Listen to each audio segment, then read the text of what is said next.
Ayan, magandang araw, Bayang Pilipinas. At habang nasa production sila maingay, narinig yung ingay dito ay inikot ko yung mga available unit namin sa showroom. So, ayan guys, meron tayong close band for the 33. At ayan, yan yung loob niya. So, ah, lahat ng upuan naka-upholstery yan. At ayan, fully recondition yung unit guys. So ayan, close band yan na aluminum close band. Corrugated aluminum. At ayan, check natin yung likod. So, ayan. Bubuksan natin yung likod at ayan guys yung likod niya. So, ganyan ang itsura nung flooring niya. Kasi pag sa flooring kasi guys, hindi na namin yan pinapalitan. As is na yan kung anong dumating dito sa atin. Kung anong itsura niyan, yun na ang flooring niya. Maliban lang talaga kung sira. So dahil nga kahoy ang flooring niya, hindi na namin pinalitan yung flooring niya kasi matibay talaga ang original na flooring ng Surplus Japan. So ayan. At inikot ko ngayon guys. At okay na yung unit na to. So ready for viewing po ito. For the 33 Canter Mitsubishi. Ayan. At dito tayo sa isa. For VE1 na mini dump truck. So Isuzu ito. At ayan, katapos nga lang itong pinturahan, may dyaryo pa sa plate number. Pero ito guys ay 2022 model pa. So, ibig sabihin, dumating to sa Pilipinas. Hindi na natin alam kung anong taon. Pero narehistro to dito sa atin 2022. Year 2022 ito.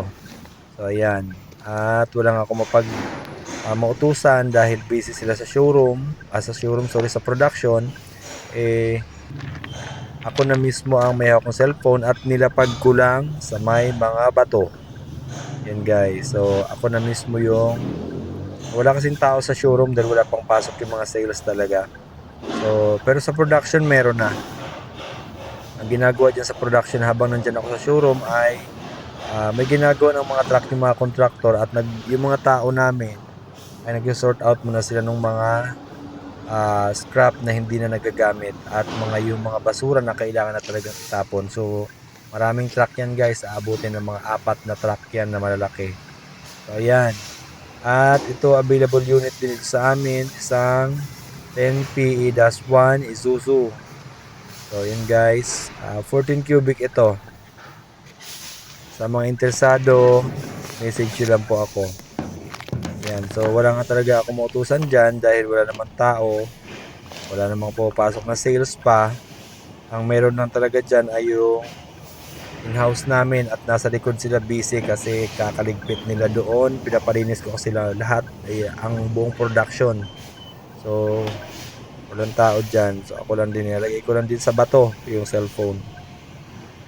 Available po pala yan. Ito, wala pang, may mga prospect ito pero so far nasa financing pa sila pero hanggat hindi na downan kasi yan, wala down payment, ibinibenta talaga namin yan. So ayan, ikot ko nga, check ko yung mga ilalim para pag na viewing walang magiging problema. So ayun lang. Ayan guys, so may mga available unit tayo sa Saraya Motors Incorporated. Pwede nyo po akong message sa pasa ko kayo sa sales. Ayan. So, magandang araw, Bayang Pilipinas.